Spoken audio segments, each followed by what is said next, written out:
Gadis cantik ini sedang membersihkan rumah. Iba-iba, ada pria muncul di belakangnya. Menyeret tangannya. Cewek cantik seperti ini, kenapa harus bekerja yang keras begitu? Apakah kamu mau menghasilkan banyak uang, kan? Aku akan memberimu. Keduanya mulai bermain kucing mengusir tikus. Gadis berteriak yang keras tapi tak siapapun mendengarnya. Dia hanya bisa kabur. Ia berlari keluar. Tapi pria terus-menerus mengejarnya. Kalau kamu datang ke sini, aku akan melompat ke turun. Lompatlah. Gadis melompat ke turun, untungnya jatuh ke kasur. Melihat bahaya di sekitar, Mai Hei terus berlari. Dari lantai 2 ke lantai 1. Untungnya dia hanya terluka di kakinya. Pria itu masih mengejar Mai Hei. Teriakan minta tolong Mai Hei menarik orang lain. Tapi pria itu berkata Mai Hei adalah istrinya. Pasangan berdebat. Karena ini adalah masalah pribadi, semua orang pergi satu persatu. Ketika ia pikir ia akan jatuh ke sarang harimau, ada wanita muncul. Mai Hei meminta bantuannya. Tapi dia menamparkan Mai Hei, lalu menyeret pria lain itu meninggalkan. Ternyata dia adalah teman lama pria itu.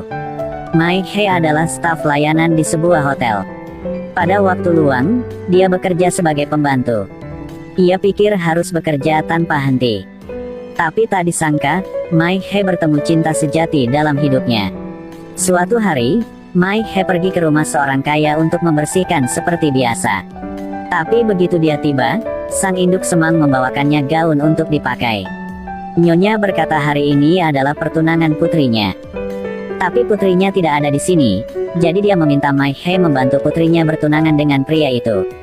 Calon menantu saya belum pernah bertemu putriku, jadi dia tidak akan menyadari bahwa kamu palsu. Nyonya terus memohon, jadi Mai Hei harus setuju. Mai Hei memakai gaun yang indah.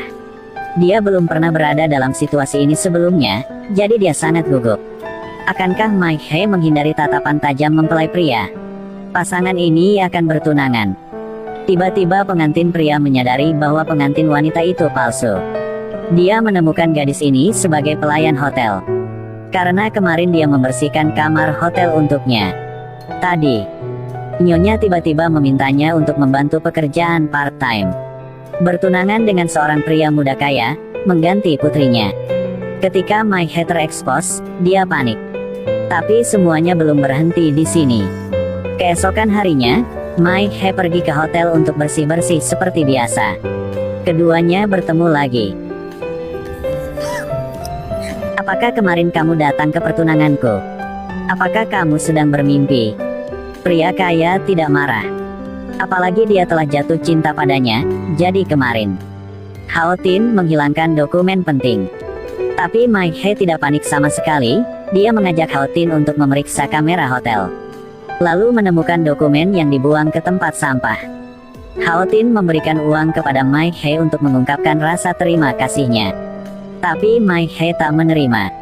Dia bilang inilah tanggung jawab ia. Ketika ia hendak meninggalkan, Hao Tin memanggilnya kembali. Tujuan bekerja hanya untuk menghasilkan uang. Jangan berpura-pura lagi, ambillah. Mai Hei segera membalas, uang yang saya peroleh adalah semua uang yang seharusnya saya terima. Uang tidak boleh disentuh, saya tidak akan mengambil sepeser pun. Kepribadian lugas Mai Hei segera menarik Hao Tin. Jadi Hao Tin meminta Mai Hei untuk membersihkan kamarnya setiap hari. Suatu hari, ketika Mai Hei sedang bekerja, dia tak sengaja bertemu Hao Tin sedang mabuk. Dia hendak membantu ia berbaring di tempat tidur, lalu dengan sembarangan jatuh ke tubuhnya. Ciuman pertamanya menghilang. Mai Hei dengan malu-malu berdiri, tetapi Hao Tin meraihnya. Muka Mai Hei merah semua. Kemudian dengan hati-hati siapkan sup untuk Hao Tin. Keesokan harinya, Hao Tin mencari Mai Hei. Maukah menikahi denganku? Keluarlah. Mengapa kamu memarahiku?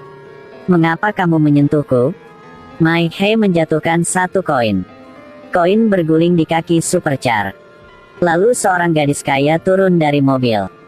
Kumohon, pergi dari sini, jangan kotori mobilku. Mai He berkata dengan marah bahwa ia mengambil koin. Melihat Mai He, dia merasa sangat familiar. Ternyata Mai He dulu bekerja sebagai pembantu paruh waktu di rumahnya sebelumnya. Nona, selamatkan aku. Dia melecehkan saya. Jika dia berandalan, kamu adalah rubah. Dia mengatakan Mai He tak tahu malu. Mau minta uang, kan? Mai He menunjuk ke perusahaan Vin Suong di sebelahnya. Dia berkata ialah staf perusahaan ini. Bukan minta uang. Dia segera tertawa. Hei, kamu telah dipecat. Hotelku tidak menerima staf sepertimu. Mai He mengatakan dia telah bekerja di sini selama bertahun-tahun. Dia belum pernah bertemu wanita ini. Sebenarnya, dia baru saja membeli saham perusahaan Vin Suong. Sekarang dia adalah pemegang saham terbesar perusahaan. Keduanya bertengkar, tepat waktu ini. Hao Tin berlangkah ke sana. Hao Tin memperingatkannya bahwa yang sebaiknya keluar. Kalau tidak, ia akan menelepon polisi, jadi dia bisa meninggalkan begitu saja. Tapi semuanya belum berakhir di sini.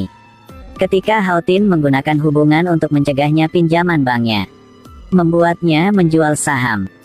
Dia tidak punya pilihan selain menjual saham Vin Suong Group dengan harga terendah. Hao Tin melampiaskan amarahnya untuk membantu Mai He. Suatu hari, Hao Tin kebetulan tahu Mai He akan berpartisipasi dalam kompetisi startup group. Mai He bercanda dengan rekan kerja. Jika ia memenangkan bonus 200.000 yuan, ia akan membeli kedai kopi hotel.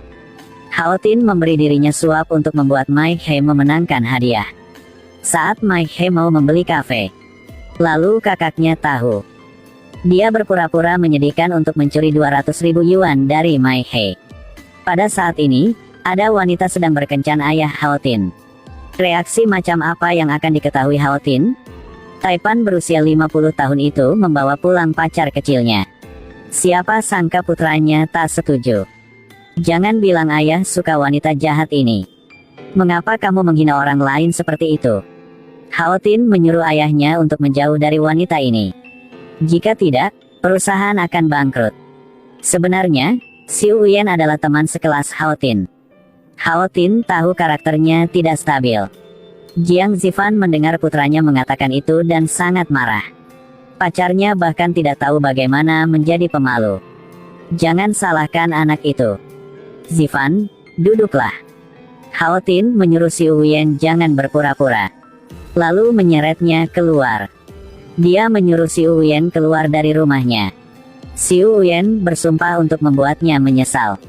Keesokan harinya, Xiu Uyen meminta Jiang Zifan untuk pergi ke bioskop.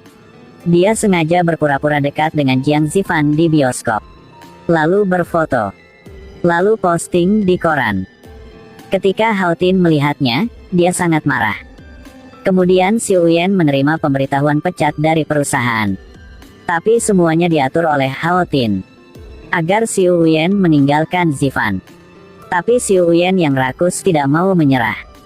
Jadi dia memikirkan dua cara. Beberapa hari kemudian, Xiu Uyen pura-pura tidak memperhatikan Jiang Zifan. Membuatnya sangat sedih. Karena mengejar cinta, Jiang Zifan pergi ke rumah Xiu Uyen. Tapi ia tak mau bertemunya. Aku menuikai Xiu Uyen. Ketika Xiu Uyen sedang berbaring di tempat tidur, dia mendengar suara Jiang Zifan. Dia segera berbaring dan tampak menyedihkan. Jiang Zifan duduk di sebelah Xiu Uyen, meminta maaf atas nama Hao Tin. Mengatakan bahwa dia sangat mencintai Xiu Uyen, membiarkannya sangat menderita. Kemudian dia mengeluarkan cincin berlian 10 karat dan berlutut. Melamar Xiu Uyen. Melihat cincin berlian yang begitu besar, Xiu Uyen sangat senang sampai dia menangis. Dia segera memeluk Jiang Zifan dan setuju.